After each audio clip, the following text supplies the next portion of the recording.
For decades, there was one company that every driving enthusiast respected above all the others. If you wanted precision, balance, and a car that felt like an extension of your own body, there was only one destination: BMW. Its slogan, "The Ultimate Driving Machine," wasn't simply a marketing campaign. It became a philosophy. Generation after generation, BMW engineers perfected the relationship between man and machine. Every suspension component, every steering rack, every chassis was designed with one goal in mind: to make driving unforgettable. BMW wasn't just building cars. It was building emotion. But history has a strange habit. The greatest threats to an empire rarely come from another king. They usually come from someone nobody expected. Today, that challenger comes from South Korea. Imagine a company that once manufactured bicycles, a brand known around the world for affordable family transportation rather than exciting performance cars. A manufacturer that, only a couple of decades ago, competed almost entirely on price. Now imagine that same company producing one of the fastest-charging electric cars on Earth. A vehicle capable of outperforming sports sedans costing tens of thousands of dollars more. And perhaps the most unbelievable part of the story: many of the people responsible for this transformation are the same engineers and designers who once built BMW's greatest legends. No, we're not talking about Tesla. We're talking about Kia. How did a company that spent decades chasing the competition suddenly become one of the companies everyone else is trying to catch? And has BMW unintentionally helped create its own biggest rival? To answer that question, we have to begin with something most people never see. Behind every legendary automobile are extraordinary people. Engineers, designers, visionaries. The individuals whose decisions determine whether a car becomes an icon or is forgotten forever. In the late 2010s, something remarkable happened inside the automotive industry. Some of BMW's brightest minds quietly packed their offices and left Germany. Among them was Albert Biermann, one of the most respected performance engineers in the world. If you've ever admired the E39 M5, the E46 M3, or many of BMW M's greatest creations, you've experienced his philosophy without even realizing it. For more than 30 years, Biermann helped define what made a BMW feel like a BMW. He understood something that cannot be measured on a specification sheet. Real performance isn't just horsepower. It's confidence. It's balance. It's steering feedback. It's the sensation that the car is reading your thoughts before you've even turned the wheel. Then, almost overnight, the automotive world received shocking news. Albert Biermann wasn't joining Ferrari. He wasn't moving to Porsche. He wasn't retiring. He was joining Hyundai Motor Group. Many people laughed. Why would one of Germany's greatest engineers leave one of the world's most prestigious manufacturers for a Korean company that most enthusiasts barely considered? The answer was surprisingly simple: freedom. BMW carried decades of history. Every decision had to respect an enormous legacy. Every new model had to satisfy customers who expected the car to feel like every BMW that came before it. Hyundai offered something completely different. A blank sheet of paper. No traditions. No impossible expectations. Only one mission: build the future. And Biermann wasn't alone. Soon afterward, another familiar name crossed the same bridge: Karim Habib, a designer whose work had shaped modern BMWs. Instead of continuing Germany's design language, he accepted the challenge of reinventing Kia from the ground up. Together, they brought something priceless: the engineering soul of BMW, combined with the ambition and investment of one of Asia's fastest-growing automotive groups. The results appeared much faster than anyone expected. While much of the industry continued adapting gasoline platforms into electric vehicles, Kia decided to start from zero. Instead of asking how an electric motor could fit inside an existing car, they asked a completely different question: what if the car had always been electric? That single decision changed everything.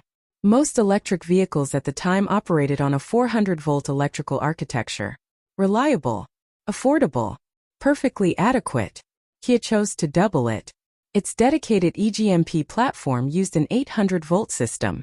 That number may sound technical, but it completely transformed the ownership experience. Imagine filling a swimming pool. A garden hose gets the job done. A fire hose changes the entire equation. Higher voltage allows dramatically faster charging, while generating less heat, and improving overall efficiency. The difference becomes obvious during long-distance travel. The Kia EV6 can recharge from around 10 to 80% in roughly 18 minutes using an ultra-fast charger. Many premium competitors needed 30 minutes or more under similar conditions. 12 minutes may not seem revolutionary until you're making that stop every few hundred kilometers. Suddenly, road trips become easier. Waiting becomes shorter. Range anxiety begins to disappear. But charging speed was only part of the story. Because the platform had been designed exclusively for electric vehicles, there was no bulky transmission tunnel running through the cabin. Passengers enjoyed more space. The battery sat perfectly beneath the floor. Weight distribution improved. The center of gravity dropped dramatically. Everything about the car worked together as one complete system instead of a collection of compromises. Then came perhaps the biggest surprise: performance. Anyone can build an electric car that accelerates quickly. Electric motors make that relatively easy. Creating a car that feels alive through corners, that's something else entirely. Journalists who climbed into the Kia EV6 GT expecting another fast crossover all seemed to describe the same feeling. The steering felt natural.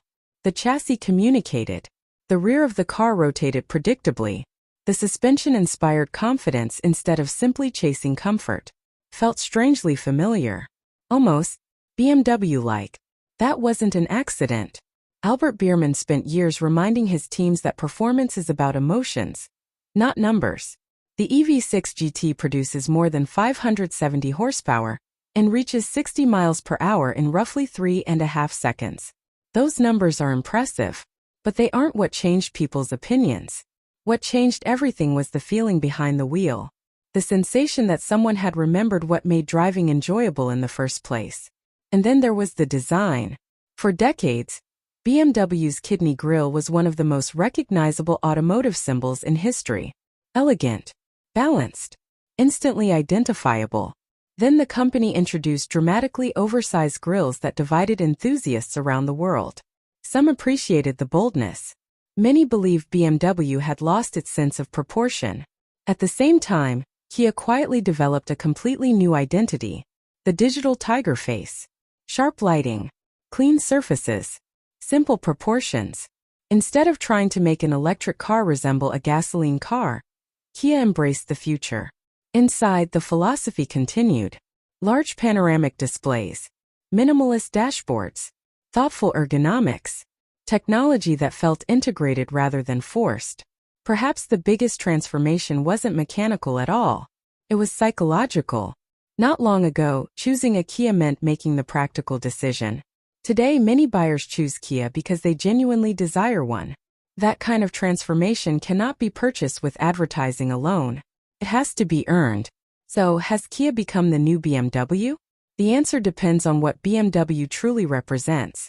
If BMW means history, prestige, and decades of heritage, then no. Those things take generations to build. But if BMW represents innovation, engineering excellence, and pure driving pleasure, then something extraordinary has happened.